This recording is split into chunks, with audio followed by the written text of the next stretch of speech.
जय हिंद बच्चों। अब आज के दिन हम पढ़ेंगे total surface area of a cylinder. हम सॉल्व कर रहे हैं maths standard 8 CBSE board exercise 11.3। हम पहुंच गए हैं 6th क्वेश्चन तक, जहां पर हमें एक सिलेंडर की ज़रूरत है। तो चलो बच्चों, एक सिलेंडर मैं यहाँ ड्रॉ कर लेता हूँ। ये एक सपोज करो एक सिलेंडर है, और इस सिलेंडर में बच्चों जो ये अपर सरफेस है ये कैसा है, एक सर्कल की तरह है, और सराउंडिंग बॉडी भी सर्कुलर है। और उसके बाद ये जो सरफेस आ रहा है बच्चों, ये क्या है, ये बॉटम है इसका, और इस बॉटम में ये भी कैसा है, सर्कुलर। इसको समझाने के लिए देखो मेरे पास बेस्ट एग्जाम्पल इस वक्त मेरे हाथ में, ये मेरी जो पेन है, इसका ये जो सरफेस एरिया, ये सरफेस है, लैटरल सरफेस एरिया कहते हैं, लैटरल सरफेस एरिया। और उसके बाद ये देखो बच्चों, ये एक एरिया है टॉप, और इसी तरीके से बॉटम। टॉप एंड बॉटम क्या है, सर्कल है। और अब इसकी मुझे टोटल सरफेस एरिया पता करनी है।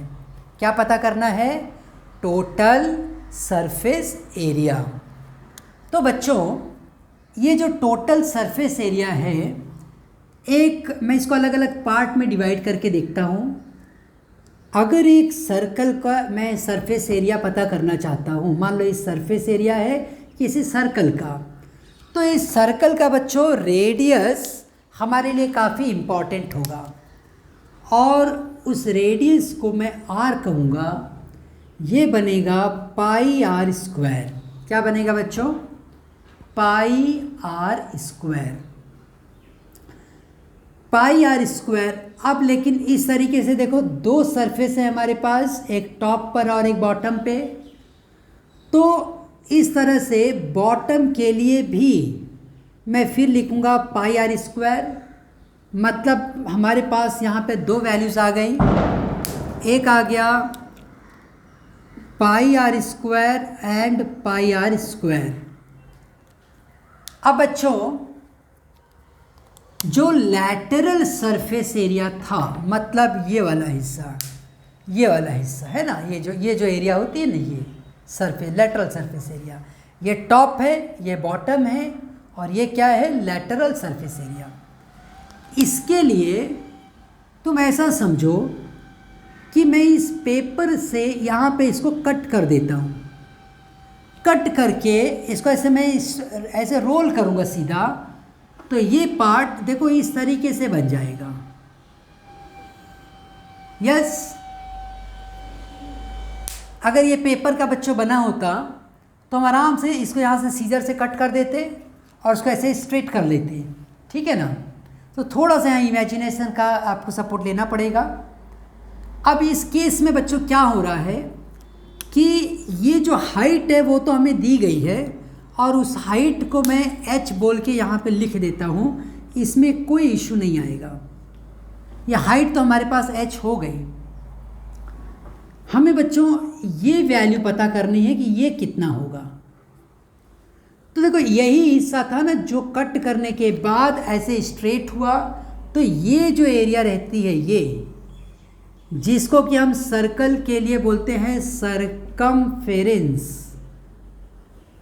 Of circle. क्या कहते हैं बच्चों, सरकमफेरेंस ऑफ अ सर्कल। कोई भी सर्कल में ये जो आउटर लाइन होती है, इसी आउटर लाइन को हम क्या कहते हैं, सरकमफेरेंस।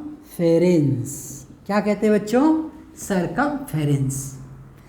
तुम ऐसा इमेजिन करो कि मैं एक धागा लेता हूँ, थ्रेड, धागा, और उस धागे को आप ऐसे बैंगल, अपने घर पे मम्मी का बैंगल होगा, उस बैंगल के चारों तरफ ऐसे गोल गोल रख दो। तो ये जो धागे की जो लेंथ तुम्हें मिलेगी ना, इसी लेंथ को हम क्या कहते हैं, सरकमफेरेंस। फिर से सुनो मैं क्या कह रहा हूँ। जैसे अपने पास आपके हाथ में अगर कोई कड़ा है, तो उसके चारों तरफ एक ऐसा थ्रेड रख दो, थ्रेड, धागा। अब इस धागे की जो लेंथ है वो कैसे मिलेगी मुझे? मैं यहाँ से उस धागे को स्ट्रेट कर सकता हूँ। तो ये जो लेंथ हुई इसी को सरकमफरेंस कहते हैं। और ये सरकमफरेंस हम कैसे लिखते हैं? 2πr से। कैसे बताते हैं? 2πr से। तो इस तरह से बच्चों जब यहाँ पे मैंने कट किया होगा तो ये वाली जो वैल्यू मुझे मिल रही है ये एक्चुअल में क्या है बच्चों? एक सरकमफरेंस है। और ये सरकमफरेंस बनेगा 2πr। अब देखो, अगर तुम देखो तो ये पूरा का पूरा एक रेक्टेंगल बना है ना। मैंने यहाँ से कट कर दिया, स्ट्रेट कर दिया, तो ये क्या बन गया? रेक्टेंगल बन गया। तो इसकी सरफेस एरिया बनती है 2πrh। क्या सरफेस एरिया बनती है? 2πrh। तो देखो हमारे सिलेंडर के अलग अलग पार्ट्स हैं। इस पहले पार्ट का वैल्यू मुझे मिला था πr², इसकी वैल्यू मुझे मिल गई πr², और इसकी वैल्यू मुझे मिली है 2πrh। ये तीन वैल्यूज़ हैं, πr² एंड 2πrh। यही सब प्लस कर दोगे तो तुम्हें क्या मिल जाएगा? Total surface area.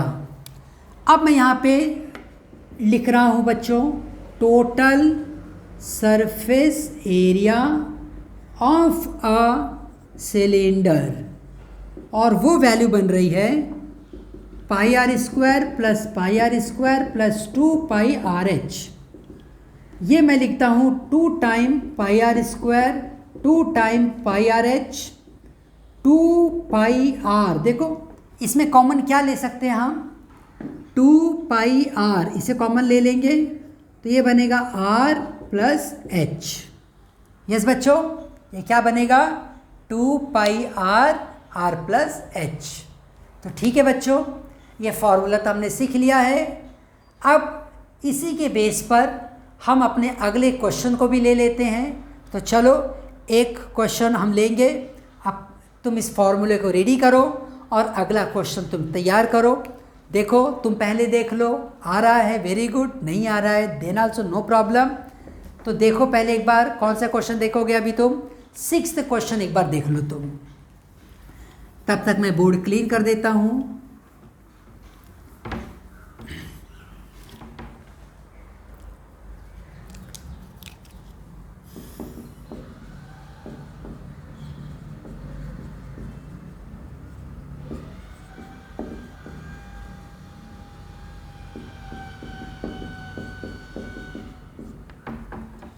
ठीक है बच्चों, अगर आपने सॉल्व कर लिया है तो वेरी गुड, नहीं सॉल्व कर पाए हैं नो प्रॉब्लम। चलो हम देखते हैं 6th क्वेश्चन में क्या कह रहे हैं। Describe how the two figures at the right are alike and how they are different, which box has the larger lateral surface area. तो देखो बच्चों, हमारे बुक में एक डायग्राम उसने ड्रॉ किया हुआ है, तो मैं भी उसी डायग्राम को यहाँ पे ड्रॉ कर रहा हूँ तुम्हारे लिए। ये एक सिलेंडर जैसी चीज़ यहाँ पे रखे हैं जिसकी हाइट बता रहे हैं 7 मीटर, ये पूरी वैल्यू बता रहे हैं 7 मीटर, और वहीं पे बच्चों एक बॉक्स भी लिया हुआ है जो क्यूबॉइडल इन शेप है। तो इस क्यूबॉइडल इन शेप वाले स्ट्रक्चर को देखो हम कैसे ड्रॉ करते हैं।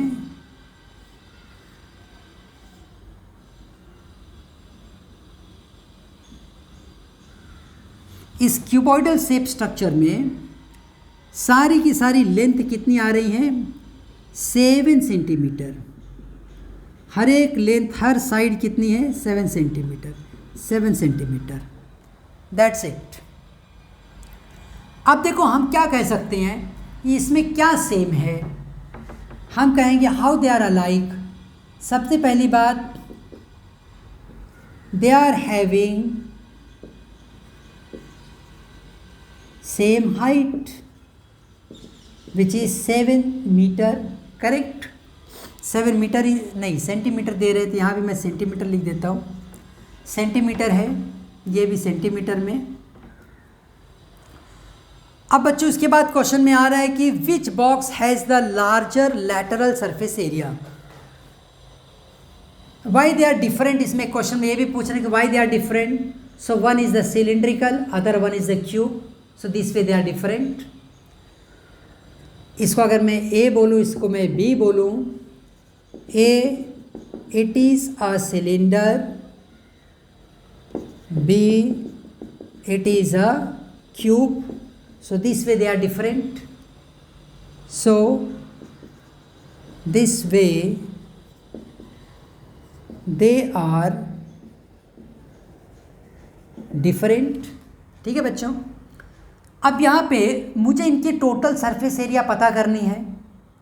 हमने अभी अभी फॉर्मूला पढ़ा है बच्चों total surface area of cylinder. तो यहाँ पर मैं लिखता हूँ total surface area of cylinder जो हो जाएगा 2 pi r plus h. But question यह है कि सर आर है क्या यहाँ पे, आर की वैल्यू क्या है, एच की वैल्यू क्या है, तो वो वैल्यू भी हम लिख लेते हैं। देखो बच्चों, अगर ये वैल्यू मुझे 7 सेंटीमीटर दी गई है, कितना दिया गया है 7 सेंटीमीटर, ये पूरी की पूरी वैल्यू कितनी दी गई है 7 सेंटीमीटर। तो वो क्या हुआ, वो हुआ diameter. So diameter equals to 7 centimetre, radius is always half of the diameter 7/2 centimetre. Divide मत करो, ऐसे 7/2 लिखो, बाद में काम आ जाएगा। उसके बाद हाइट की वैल्यू हमें दी गई है, कितना दिया गया है 7 सेंटीमीटर। तो अभी फॉर्मूले में लिख देता हूँ मैं values, 2 pi r plus h, 2 pi की वैल्यू होती है बच्चों 22/7, यहाँ पर आर की वैल्यू मुझे मिली है 7/2, है ना, इसीलिए मैंने कहा था कि इसको 7/2 रखो, बाद में काम आ जाएगा। आर की वैल्यू है 7/2, हाइट की वैल्यू है 7। यहाँ से देखो बच्चों, हम 7 और 7 कट कर सकते हैं, इस 2 को 22 से कट कर दो, 2 × 11 कितना हो गया 22। अब ये 7/2 ये होता है 3.5, ये है 7, तो 22 × 7 + 3.5 ये कितना हो जाएगा 10.5। ठीक है बच्चों। सो अब 22 को जब मैं 10.5 से मल्टीप्लाई करने जाऊंगा तो कैसे मल्टीप्लिकेशन होगा, देखो 2 5 जा 10 का 1 गया, ये 1 सीधा नीचे आ गया, 2 1 जा 2, फिर से 2 से मल्टीप्लाई करोगे तो फिर से 2 1 0 आएगा, सब ऐड करके लिख लो, एक डिजिट के बाद डेसिमल पुट कर दो, तो तुम्हारा आंसर हुआ 231 सेंटीमीटर स्क्वायर। Very clear.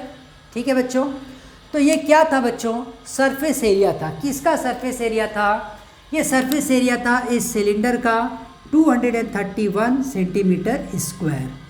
अब उसी तरीके से बच्चों हम इस क्यूब का सरफेस एरिया पता करेंगे।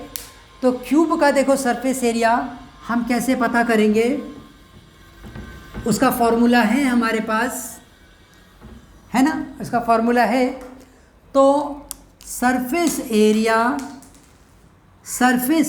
ऑफ द क्यूब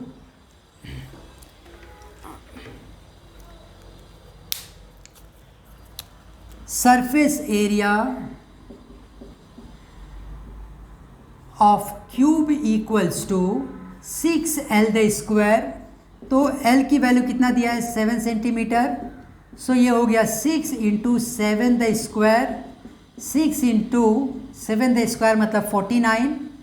अब इस 49 में बच्चों इस 6 से मल्टीप्लाई कर दो, ठीक है ना, किससे मल्टीप्लाई करोगे 6 से मल्टीप्लाई करोगे, 6 9 जा 54 का 5 गया, 6 4 जा 24 एंड 5 294 सेंटीमीटर स्क्वायर। ठीक है बच्चों, तो ये वैल्यू आ गई 294 सेंटीमीटर स्क्वायर। कहाँ पर ज़्यादा सरफेस एरिया है बताओ, सिलेंडर में ज़्यादा सरफेस एरिया मिला या फिर क्यूब में सरफेस एरिया ज़्यादा मिला, ये वैल्यू ज़्यादा है ना, तो हम अपना आंसर लिखेंगे 294 is greater than 231. So total surface area of cube is larger than that of what? Cylinder. Very clear बच्चों, ठीक है। सो अब बाकी के जो क्वेश्चंस है उसे आप ट्राई करो और फिर मैं मिलूँगा आपको अगले वीडियो में। तब तक क्वेश्चंस को ट्राई करते रहो, प्रैक्टिस करते रहो, पढ़ाई करते रहो, ठीक है। सो अब एक साथ बच्चे बोलेंगे भारत माता की जय।